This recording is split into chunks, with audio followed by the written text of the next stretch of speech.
Selamat pagi, selamat bertemu lagi di mapel pemetaan topografi. Nah, kalau kemarin kita sudah belajar atau membahas di kompetensi dasar memahami ilmu ukur tanah atau prinsip-prinsip ilmu ukur tanah.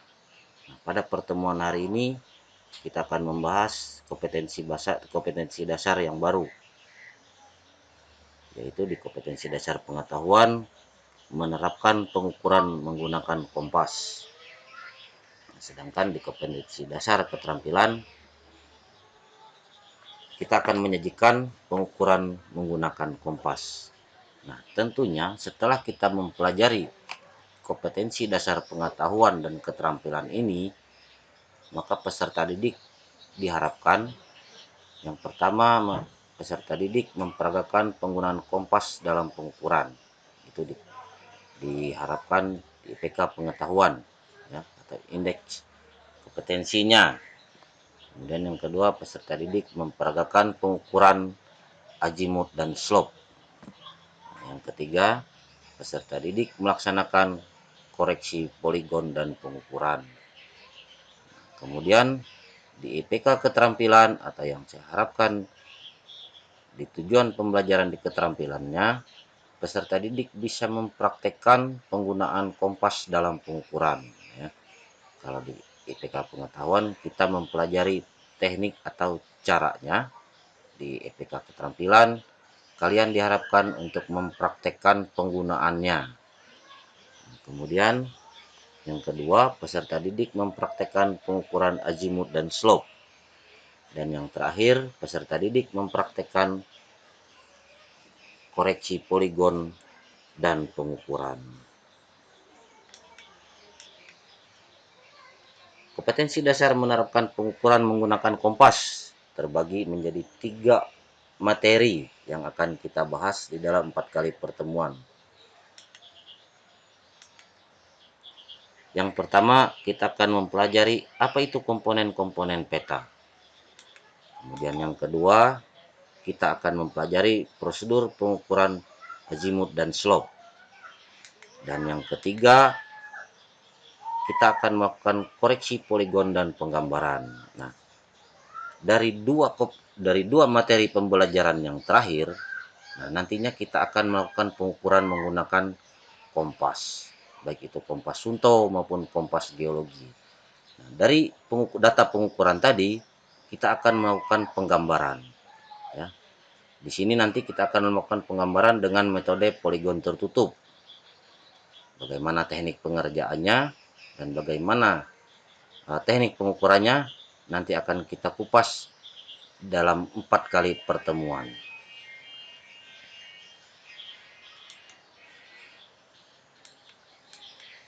Sekarang kita membahas untuk materi yang pertama, yaitu komponen peta. Apa saja komponen peta? Yang pertama ada judul peta. Judul peta tersebut biasanya terdapat di bagian tengah atas atau pojok kanan atas atau di bagian tengah bawah daripada lembar peta. Judul peta menyatakan lokasi yang ditunjukkan oleh peta tersebut. Nah, sehingga lokasi yang berbeda akan mempunyai judul yang berbeda pula. Ini adalah contoh petanya. Nah, ini adalah judul petanya atau judul dari lembar peta tersebut. Selanjutnya, nomor peta. Nomor peta biasanya terdapat di sebelah kanan atas peta atau di pojok kiri bawah peta. Ya. Nomor peta tersebut selain sebagai nomor registrasi dari si pembuat peta atau dari badan si pembuat peta atau dari lembaga pembuat peta, juga sebagai petunjuk jika kita memerlukan peta daerah lain ya, di sekitar daerah yang terpetakan. Biasanya di bagian bawah peta ya disertakan pula lembar derajat yang mencantumkan atau lembar nomor yang mencantumkan nomor-nomor peta di sekeliling peta tersebut. Ini contoh dari nomor petanya atau nomor lembar peta. Nah, dalam komponen peta selanjutnya terdapat koordinat peta. Apa itu koordinat peta? Pada pelajaran geografi pada waktu SMP, kita sering disuruh memperhatikan tentang atlas atau peta rupa bumi atau juga gambar bola dunia. Nah, masih ingat kan dalam gambar bola dunia tersebut terdapat garis-garis, ya, terdapat garis-garis di dalam bulatan bola dunia itu. Garis-garis inilah atau perpotongan garis inilah yang disebut dengan koordinat peta. Nah, perpotongan antara garis bujur dan garis lintang ini dinamakan dengan koordinat peta. Apa itu garis bujur dan apa itu garis lintang akan kita bahas selanjutnya. Jenis dan sistem koordinat. Ada dua sistem koordinat yang bisa diterapkan di Indonesia. Ya. Yang pertama sistem koordinat bujur lintang dan yang kedua sistem koordinat UTM, ya, atau Universal Transverse Mercator. Apakah semua koordinat ini bisa diterapkan di seluruh bumi atau di seluruh dunia? Jawabannya tidak bisa semua. Karena apa? Karena kita tahu dunia kita atau bumi dia berbentuk bulat. Sehingga lingkaran bumi tersebut tidaklah sama. Ya. Ada lingkaran bumi lebih pendek dan ada juga lingkaran bumi tersebut lebih panjang. Nah, karena itu tidak semua sistem koordinat cocok diterapkan di seluruh negara. Tetapi sistem koordinat bujur lintang dan UTM bisa diterapkan di Indonesia.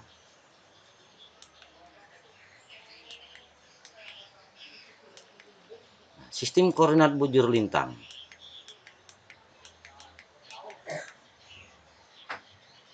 Nah, garis dari atas ke bawah atau vertikal yang menghubungkan kutub utara dengan kutub selatan bumi disebut garis lintang atau latitude.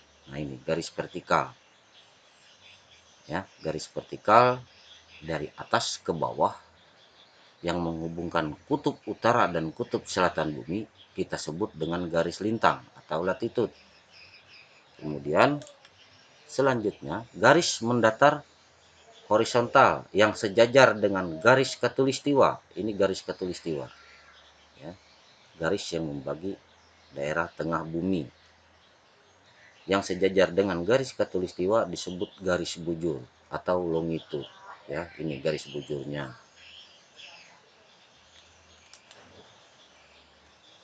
Kemudian untuk membagi wilayah dunia menjadi bagian utara dan bagian selatan, maka ditentukan sebuah garis yang tepat berada di tengah bumi atau di tengah dunia, ya, yaitu kita namakan dengan garis khatulistiwa. Untuk membagi wilayah timur dan barat, ya, ditentukan sebuah garis yang dinamakan dengan garis prime meridian. Ini garisnya.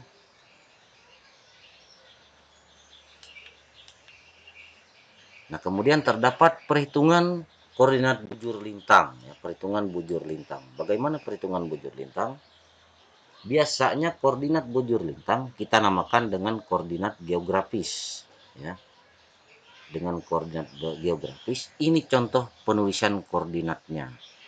Dia menggunakan derajat, yang bulat di atas ini namanya derajat, kemudian yang ini kita baca dengan menit, satu tanda kutip, kemudian dua tanda kutip kita ucapkan atau kita sebut dengan detik. Sehingga pembacaannya 4 derajat, 42 menit, dan 30 detik lintang selatan atau LS. Nah, kalau kita berada di bagian bumi sebelah utara, maka notasi di sini bukan LS lagi, tetapi dia bernama lintang utara atau LU. Jarak setiap garis-garis tersebut sesuai dengan kesepakatan para ahli dan sudah ditentukan di dalam satuan internasional 1 derajat bujur atau 1 derajat lintang, ya, nilainya 11,322 atau 111.322 kilometer, ya, atau 111.322 meter. Itu satu nilai derajat bujur atau lintang. 1 derajat bujur atau lintang nilainya 60 menit. Ya, 60 menit sama dengan 3.600 detik. 1 menit bujur atau 1 menit lintang nilainya 60 detik. 1 menit bujur atau 1 menit lintang nilainya 1885,37 meter.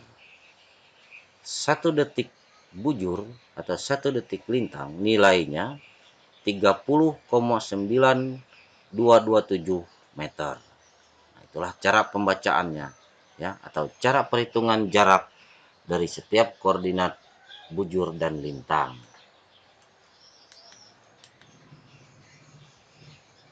Bagaimana dengan perhitungan bujur lintang? Saya contohkan, saya ilustrasikan sebagai berikut. Perhitungan koordinat bujur lintang menggunakan perhitungan matematika dalam menghitung lingkaran. Dalam perhitungan bujur lintang menggunakan derajat, menit, dan detik. Sehingga contoh perhitungannya seperti ini. Berapa jarak antara 7 derajat 10 menit 30 detik sampai 8 derajat 15 menit 40 detik? Jarak tersebut bisa kita kurangkan secara matematika, ya. Sehingga hasilnya 1 derajat 5 menit dan 10 detik. Nah, kembali lagi kita ke perhitungan tadi.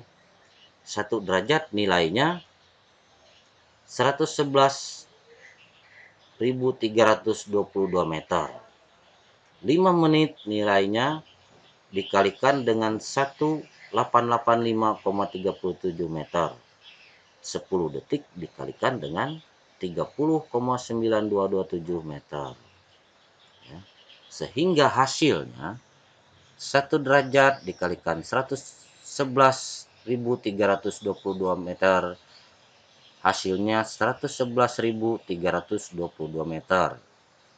Nah, kemudian 5 menit tadi dikalikan dengan 1885,37 meter, hasilnya 9.426,85 meter. 10 detik dikalikan dengan 30,9227 meter, hasilnya 309,227 meter. Sehingga ketika ditotalkan, ya, jaraknya adalah 121.058,007 meter atau 121,58 kilometer. Nah, kemudian selanjutnya sistem koordinat UTM. Bagaimana sistem koordinat UTM?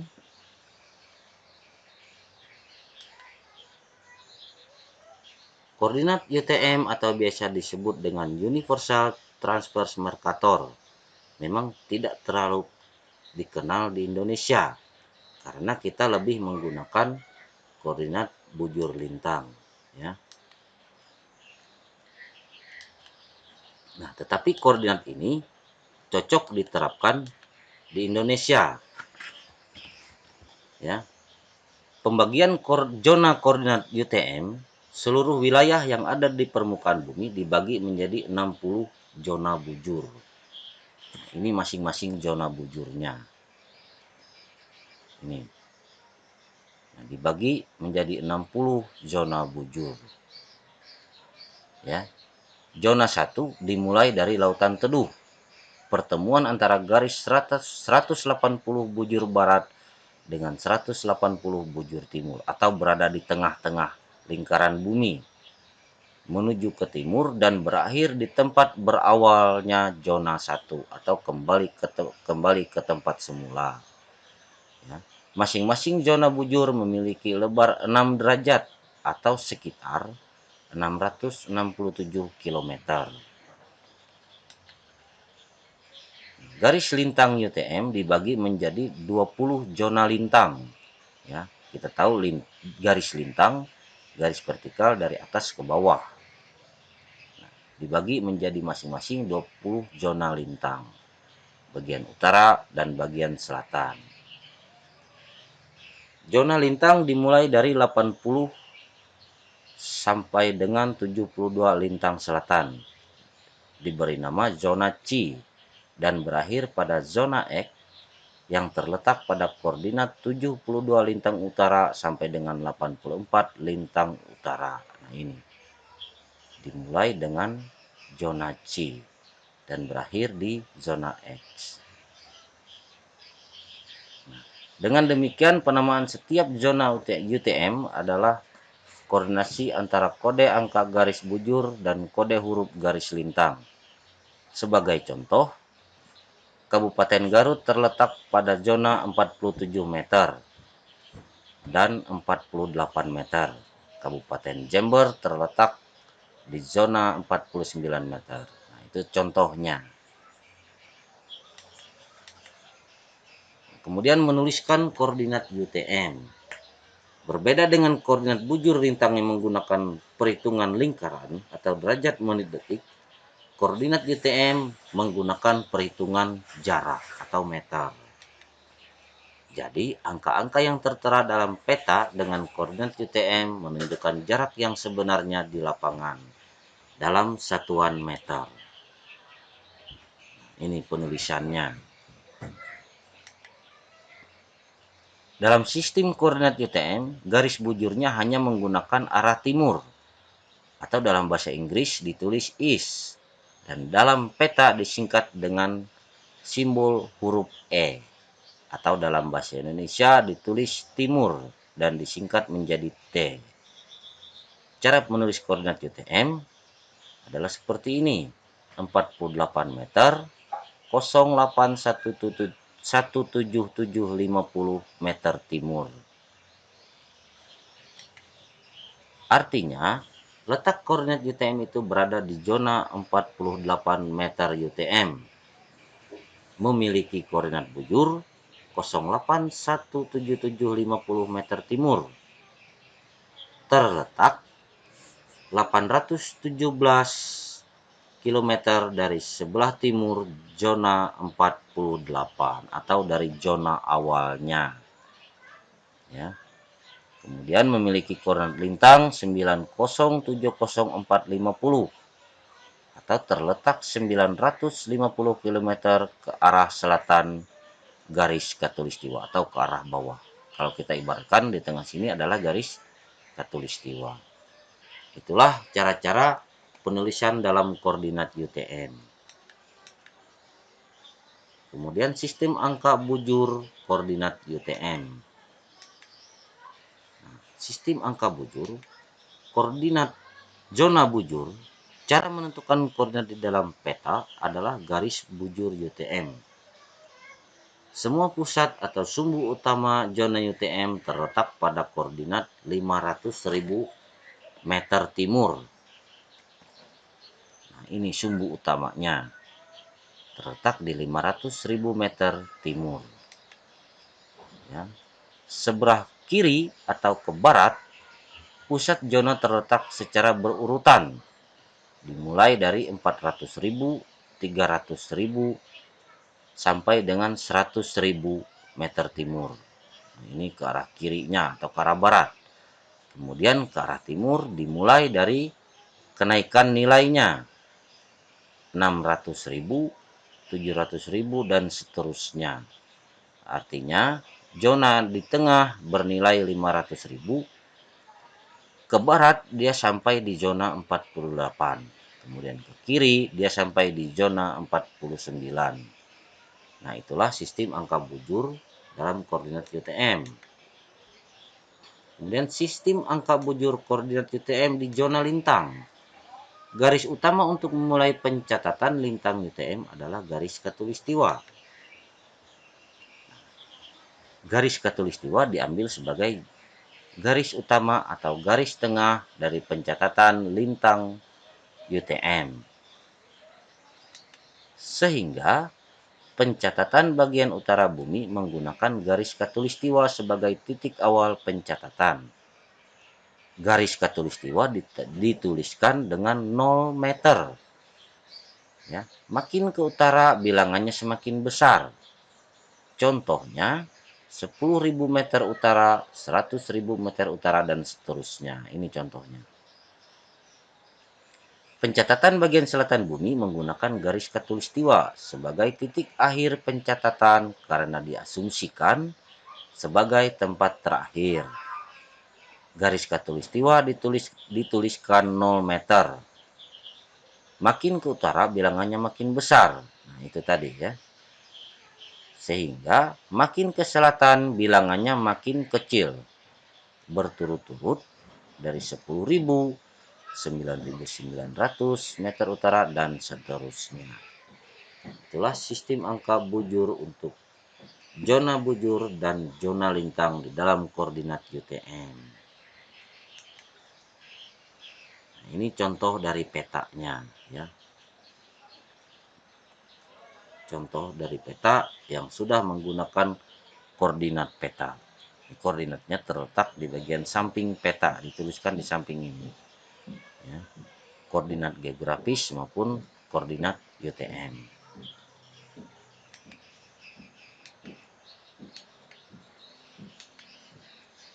Nah, selanjutnya dalam komponen peta terdapat kontur.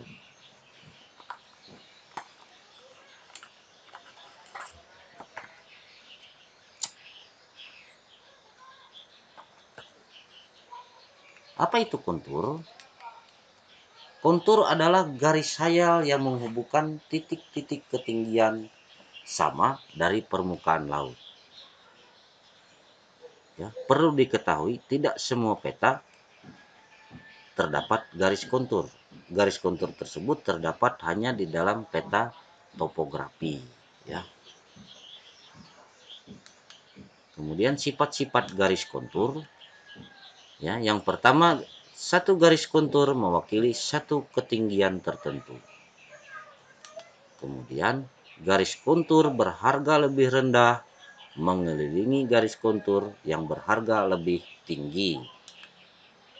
Garis kontur tidak berpotongan dan tidak bercabang.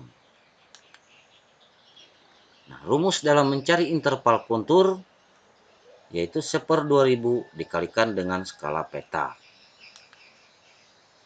Rangkaian garis kontur yang rapat menandakan permukaan bumi yang curam atau terjal. Contohnya adalah lembah ataupun jurang, ya, ataupun tebing dari pegunungan. Sebaliknya, rangkaian garis kontur yang renggang menandakan permukaan bumi yang landai atau dataran. Rangkaian garis kontur yang berbentuk huruf U menandakan punggungan gunung. Kemudian rangkaian garis kontur yang berbentuk huruf P terbalik menandakan suatu lembah atau jurang. Ini contoh garis kontur.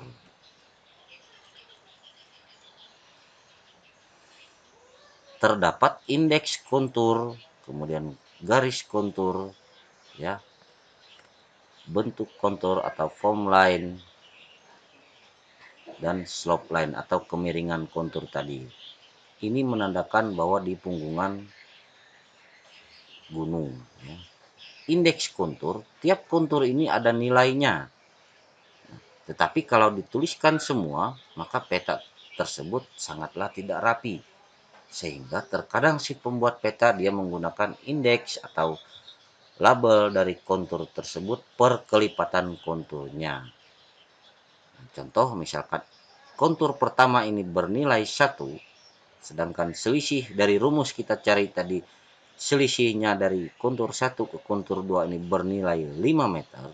Berarti kita membacanya di sini adalah 0, 5, 10, 15, 20, dan 25. Ya. Nah, di masing-masing indeks kontur ini nanti dituliskan di sini nilainya 0 dan di sini nilainya adalah 25. Nah, seperti itulah pelabelan dalam indeks kontur.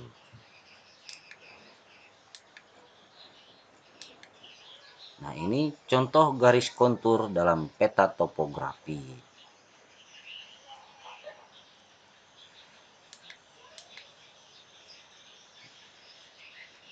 Nah, akan terdapat beberapa contoh soal daripada dalam penulisan kontur tadi ya. Kita kembali lagi. Nah, tiap-tiap garis kontur ini dia mempunyai nilai ya, mempunyai nilai berdasarkan skalanya, skala petanya ya. Masing-masing garis ini ada nilainya. Nah, dia berdasarkan interval kontur tadi atau berdasarkan selisih dari nilai satu kontur ke garis kontur berikutnya berdasarkan sifat-sifat garis kontur tadi. Selisih itu bisa kita hitung dengan menggunakan rumus yang terdapat dalam sifat-sifat garis kontur tadi ya, atau rumusnya 1/2000 dikalikan skala peta, sehingga kita tahu berapa nilai per kenaikan garis kontur tadi. Contoh soalnya, peta topografi skala 1/50.000, interval konturnya adalah, sehingga kita bisa membuat penyelesaian. Rumus interval kontur adalah 1/2000 kali skala peta. Kita masukkan nilai-nilai skala peta tadi ke persamaan ya. 1/2000 kali 50.000. Sehingga kita bisa mendapatkan nilai masing-masing atau nilai kelipatan kontur atau selisih kontur tadi bernilai 25. Itu rumus untuk mencari interval kontur. Kemudian ada contoh soal berikutnya lagi. Bagaimana kita bisa menentukan skala peta apabila hanya terdapat interval konturnya saja atau skala petanya tidak dicantumkan? Kita bisa hitung dengan persamaan tadi ya. Persamaan pertama, rumus interval kontur 1/2000 dikalikan dengan skala peta.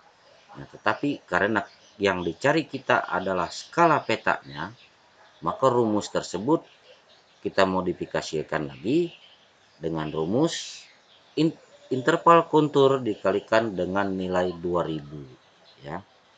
Kalau kita mencari interval kontur, kita sudah tahu 1/2000 kali skala peta. Nah, kalau kita mencari skala petanya, maka rumusnya kita balik.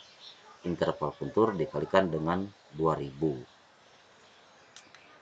Sehingga skala petanya, interval kontur 25 meter tadi dikalikan dengan 2000. Nah, sehingga skala petanya bernilai 1/50.000. Kemudian terdapat contoh soal berikutnya ya. Gambar garis kontur di daerah A menunjukkan bentuk dari. Kita kembalikan ke sifat-sifat kontur tadi untuk penyelesaiannya. Kemudian perhatikan juga kerapatan dan hubungkan dengan sifat garis kontur. Perhatikan dengan kerapatan garisnya. Kalau garis kontur landai, dia menandakan adalah dataran. Garis kontur yang rapat, dia menandakan adalah tebing atau lembah atau pegunungan. Nah, ini ya. Jadi di sini dia menandakan dengan tebing. Di sebelah utaranya dia menandakan dengan dataran. Tiap garis kontur ini dia mempunyai nilai. Nilai yang paling rendah akan mengelilingi nilai yang paling tinggi. Nah, sehingga dari harga garis kontur ini kita bisa menentukan daerah A menunjukkan nilai puncak dari sebuah pegunungan. Perhatikan nilai-nilai indeks konturnya.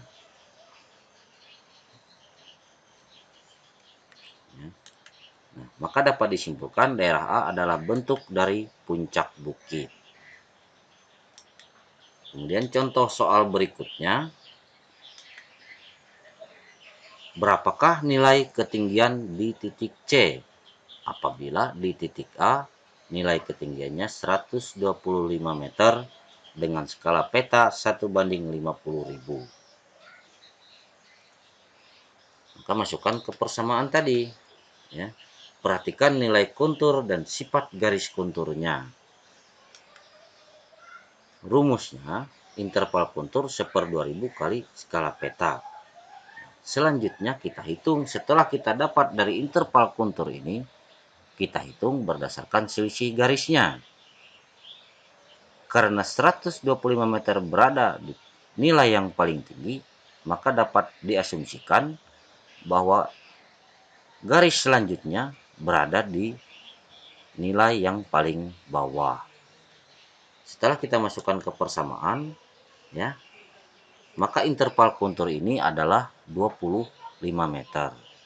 Jadi kita hitung selisihnya. Kalau ini 125 dikurangkan dengan 25 meter interval kontur, ya, maka di antara titik A dengan titik C dia bernilai 100 meter. Dan selanjutnya 100 meter dikurangkan nilai interval ini 25, maka di titik C dia akan bernilai 75 meter. Itulah cara menghitung garis kontur.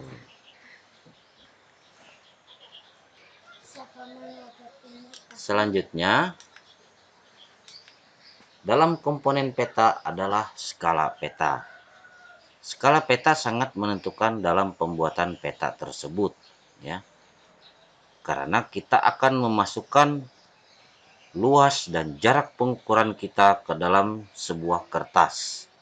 Tentunya tanpa skala peta, kita tidak bisa menggambarkan peta tadi, ya. Nah, skala peta didefinisikan sebagai perbandingan jarak peta dengan jarak yang sebenarnya. Itulah definisi skala peta. Semakin besar suatu skala peta, semakin detail pula informasi yang tersaji pada peta tersebut. Jenis-jenis skala peta, ya. Ada skala angka.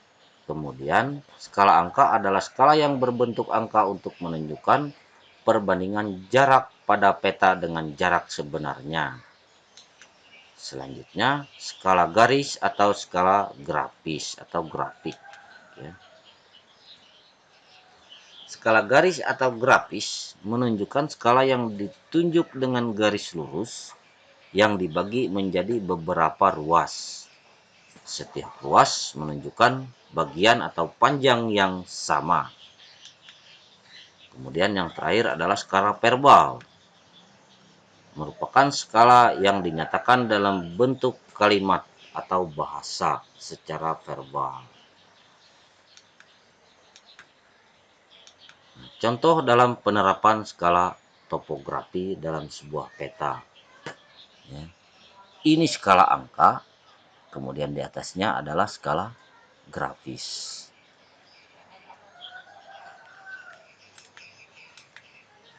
Nah, kemudian kita lanjutkan ke perhitungan skala peta. Rumus skala untuk menghitung jarak sebenarnya atau rumus perhitungan skala peta, rumus skala untuk menghitung jarak sebenarnya, yaitu untuk menghitung jarak pada peta sama dengan jarak sebenarnya dibagi dengan skala peta. Kemudian untuk menghitung jarak sebenarnya atau kebalikannya, yaitu jarak pada peta dikalikan dengan skala peta. Menentukan skala peta dalam penggambaran atau setelah data lapangan atau setelah data pengukuran kita dapatkan, kita mau melakukan penggambaran, maka kita harus menentukan skala peta yang akan kita buat, ya, agar semua pengukuran kita semuanya tergambarkan di dalam peta. Sehingga perhitungannya, jarak sebenarnya di lapangan dibagi dengan jarak di peta. Hal ini apabila dalam sketsa, ya, dalam sketsa peta kita hanya mempunyai jarak lapangan dan jarak berapa sentimeter yang kita gariskan di peta, sehingga kita bisa menentukan skala petanya. Oke, pada gambar di samping ya. Pada gambar ini tentunya kita ingat pada waktu kita sekolah dasar, kita sering belajar tentang konversi dari satuan panjang, ya, menurut sistem internasional. Ada kilometer, hektometer, ya, dekameter, meter, desimeter, sentimeter, dan milimeter. Masing-masing tangga ini ada nilainya. Satu kali turun tangga, dia dikalikan dengan nilai 10. Dan satu kali naik dari tangga konversi ini, dia dibagi nilai 10. Contoh, 1 kilometer nilainya adalah 1000 meter. Atau 1 meter nilainya adalah 100 cm. 1 cm nilainya adalah 10 mm. Dan seterusnya. Nah, dalam perhitungan skala peta, kita menggunakan konversi jarak ini, ya. Sebagai contoh soal, dalam perhitungan skala peta, diketahui jarak patok A ke patok B di lapangan adalah 200 meter. Berapa jarak di peta apabila menggunakan skala 1:200? Cara penyelesaiannya, satuan ukuran sebenarnya di lapangan menggunakan meter, sedangkan satuan ukuran di peta menggunakan sentimeter. Nah, agar perhitungan menjadi lebih mudah, maka satuan jarak sebenarnya ini, ya, kita konversi atau kita rubah menjadi satuan jarak di peta atau dikonversi menjadi satuan jarak sentimeter. Contoh penyelesaiannya, rumus jarak pada peta sama dengan jarak sebenarnya dibagi dengan skala peta.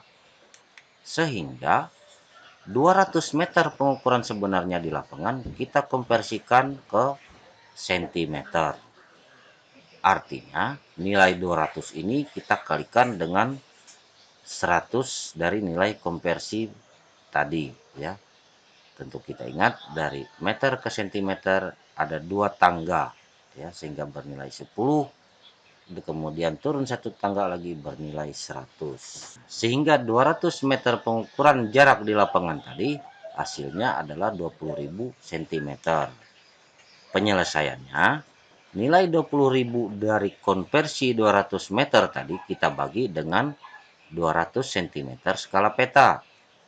Jadi hasilnya adalah 100 cm.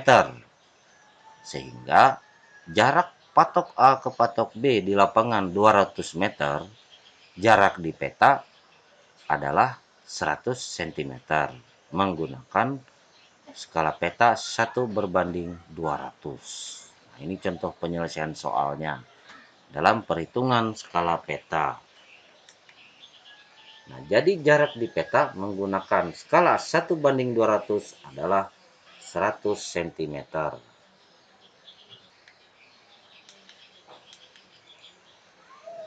Selanjutnya, jarak patok A ke patok B di peta adalah 200 cm pada skala 1:400. Ini adalah jarak di peta adalah 200 cm. Pertanyaannya, berapa jarak sebenarnya di lapangan? Ini adalah kebalikan dari soal pertama tadi. Nah, penyelesaiannya, rumusnya kita kembalikan ke rumus yang tadi adalah jarak pada peta dikalikan dengan skala peta. Sehingga penyelesaiannya, jarak pada peta 200 cm pada skala 1:400 sama dengan 200 jarak di peta dikalikan dengan 400 cm skala peta. Ya, hasilnya adalah 80.000 cm. Apabila kita konversikan ke meter, karena dalam pengukuran lapangan dia menggunakan satuan meter, dibagi dengan 100. Sehingga nilai jarak sebenarnya di lapangan adalah 800 meter. Kemudian contoh soal selanjutnya, ini yang akan sering kita lakukan nanti, ya. Pada sebuah pengukuran X ke Y, jarak lapangan adalah 800 meter. Jarak tersebut akan kita sketsakan atau kita gambarkan di buku kerja kita atau di buku gambar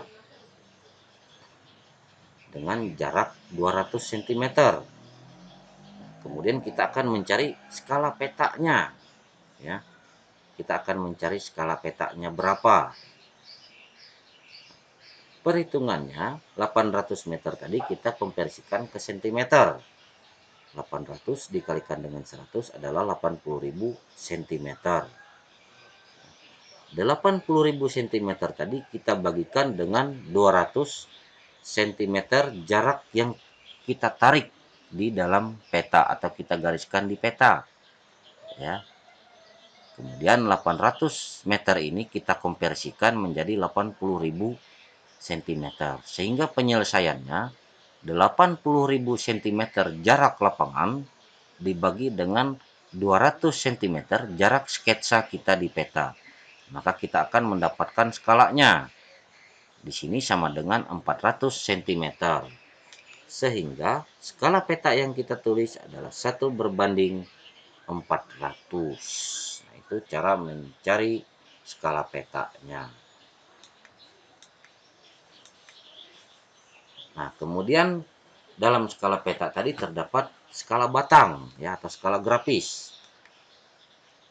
Untuk cara menghitung skala batang atau skala grafis pada peta, kita memakai ukuran pada batang grafis atau garis lurus yang ada di bawah gambar peta. Pada batang grafis atau garis, jarak suatu ruas atau kolom adalah sama, dan masing-masing ruas memiliki jarak tertentu. Nah, kemudian perbedaan mendasar antara skala batang dengan skala angka, jika suatu peta diperkecil, kita tetap bisa menggunakan skala batang tersebut sebagai perhitungan tanpa perlu melakukan konversi. Ya, artinya skala batang dia mengikuti lembar peta yang ingin kita buat. Misalkan kita mau membuat peta di kertas A4. Nah, kemudian peta tadi kita fotokopi dengan diperbesar ke kertas misalkan A0 atau lebih besar lagi atau ukuran poster, maka skala grafis tadi otomatis mengikuti dari kertas atau luas kertas tersebut.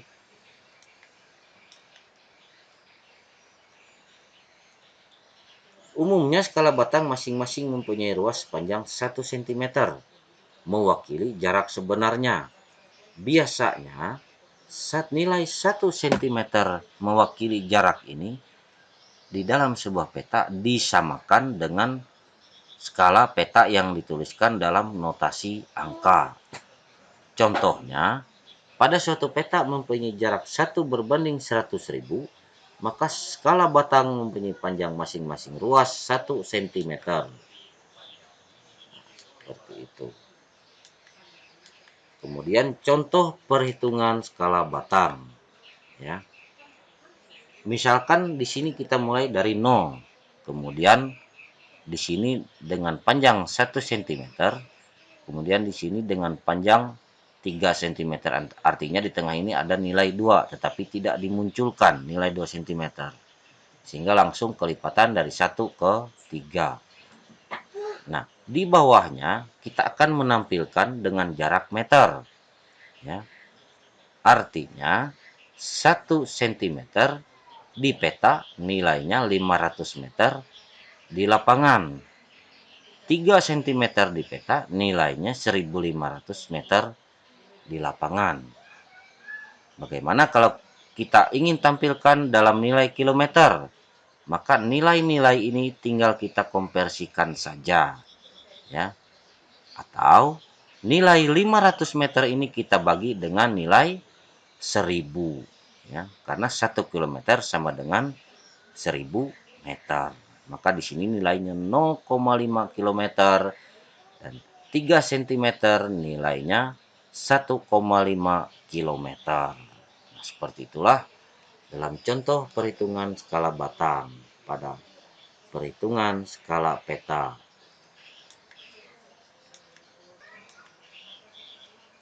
Komponen peta selanjutnya adalah legenda peta. Ya. Legenda peta biasanya disertakan pada bagian bawah peta.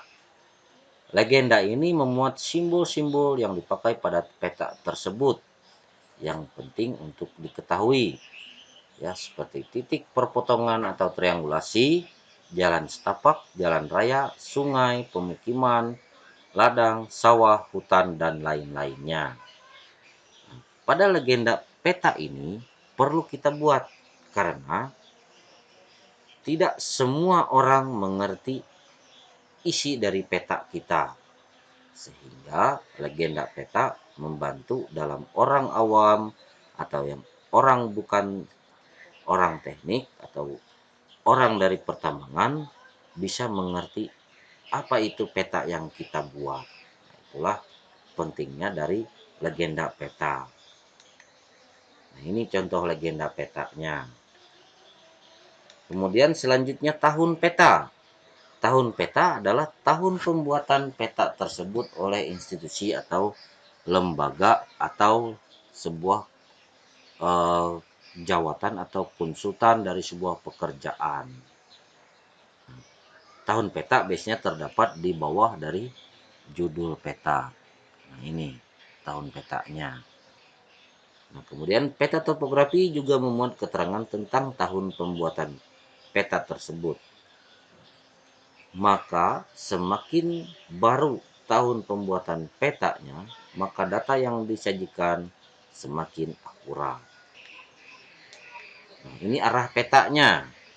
Arah peta biasanya dibuat ke searah dengan arah utara peta. Ya, itu untuk arah peta. Nah, kemudian ada 3 arah di sini. Ini adalah sudut-sudut deklinasinya. Ada arah utara sebenarnya, ada arah utara magnetik, dan ada arah utara untuk deklinasi, nilai deklinasinya. Ya. Sehingga arah utara atau north adalah sebuah nama arah mata angin pada kompas. Ya. Karena itulah arah utara selalu ditandai dengan panah. Ya. Utara bisa dicantumkan pada bagian atas sebuah peta. Dalam navigasi, utara dinyatakan sebagai titik nol. Ya.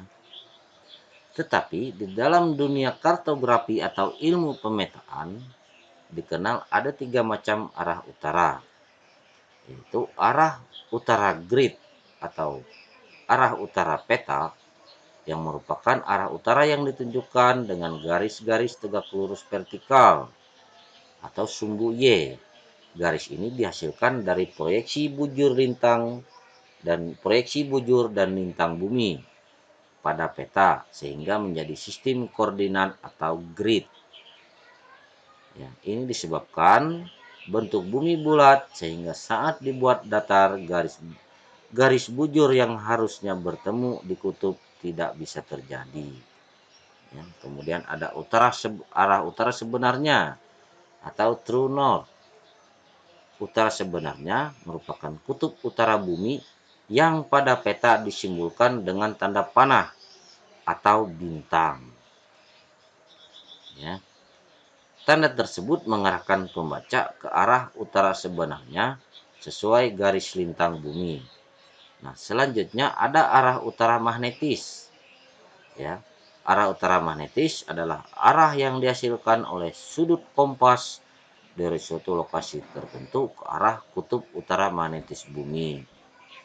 Ya, yang terdapat di Greenland. Nah, sudut yang dihasilkan antar utara atau antara arah utara masing-masing tadi dinamakan dengan sudut deklinasi. Nah, deklinasi peta. Apa itu deklinasi peta? Adalah beda sudut antara sebenarnya dengan yaitu adalah deklinasi peta adalah beda sudut antara arah utara sebenarnya dengan utara peta. Ini terjadi karena perataan jarak paralel garis bujur peta bumi menjadi garis koordinat vertikal yang digambarkan pada peta. Kemudian ada 3 deklinasi, ya. Ada deklinasi magnetis, ada deklinasi peta magnetis, dan variasi magnetis. Nah, ada 3 deklinasi dalam deklinasi peta. Tentunya setelah pembelajaran ini selesai, maka kalian akan saya berikan tugas. Sama seperti pada judul pembahasan kompetisi dasar kemarin, maka kalian saya tugaskan yaitu mencari artikel atau makalah yang memuat judul atau membahas tentang komponen-komponen peta. Artikel tersebut boleh dari laman apa saja. Kemudian yang dikumpul adalah linknya atau alamat URL dari masing-masing artikel atau makalah yang kalian kutip, ya. Ingat, hanya linknya saja yang kalian kumpulkan, yang kalian tautkan di bagian penugasan di Google Classroom. Contohnya, kemarin masih banyak yang salah nih, ya, untuk pengumpulan URL. Jadinya nggak rapi tugas kalian. Nah, ini perhatikan lagi. Nah, ini contohnya, ya. Yang diambil adalah laman dari website tersebut, ya, atau dari blogspot yang kalian kutip. Nah, tugas tersebut dikumpulkan paling lambat 4 hari setelah pengumuman atau pembelajaran ini selesai. Kemarin masih banyak yang telat itu, ya. Ingat, di dalam Classroom Bapak hanya menautkan atau memberi tenggat 4 hari setelah pengumuman ini disampaikan, ya. Jangan telat lagi, karena semakin telat kalian mengumpulkan, maka nilainya juga semakin berkurang. Walaupun setelah Bapak koreksi, artikel kalian isinya bagus, ya, atau pembahasannya bagus. Nah, tetapi apabila kalian terlambat mengumpulkan, maka nilainya tidak menjadi maksimal.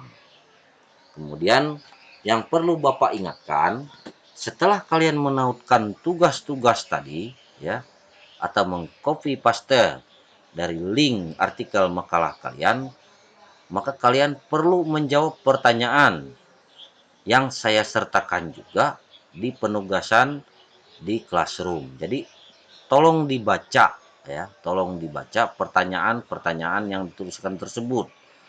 Bukan hanya URL-nya saja atau bukan hanya alamat linknya saja yang dikumpulkan, ya, tetapi pertanyaannya juga dijawab. Apabila kalian tidak menjawab itu, maka nilainya juga tidak akan menjadi maksimal. Nah, perlu saya kasih tahu, dalam penugasan dalam satu kompetensi dasar biasanya terdapat 2-3 penugasan, ya. Nah, jadi nilai penugasan terakhir itu akan saya rata-ratakan. Contoh, misalkan ada 3 kali penugasan, maka nilai penugasan terakhir, nilai semua dari 3 tadi akan saya tambahkan atau diakumulasi, kemudian dibagi dengan 3, ya. Jadi di antara 3 penugasan, apabila kalian hanya 1 kali mengumpulkan atau 2 kali mengumpulkan, pembaginya tetap 3, ya. Makanya kemarin tugas pertama ada yang bernilai 100, ya, atau 90. Tetapi karena pada tugas kedua tidak dikumpulkan, maka nilainya hanya menjadi setengahnya saja, karena pembaginya 2. Nah, itu. Jadi kalau nilai pertama 90, tugas tidak dikumpulkan untuk tugas kedua, maka nilainya akan menjadi 45. Nah, itu, ya. Itu perlu diperhatikan dalam penugasan. Karena penugasan juga termasuk komponen pembagian nilai dalam menentukan nilai akhir kelulusan mapel kalian ya, atau nilai akhir kelulusan KKM di rapor. Nah, selanjutnya ini referensi pembelajaran yang bisa kalian kutip ya. Ada 2 referensi yang saya masukkan, dan masing-masing dari website ini atau dari laman ini sudah saya uploadkan di Google Classroom. Silahkan dibaca referensi ini untuk memperkaya referensi ilmu kalian untuk kompetensi dasar ini, apalagi untuk materi kita yang pertama ini ya. Ini referensi pembelajarannya.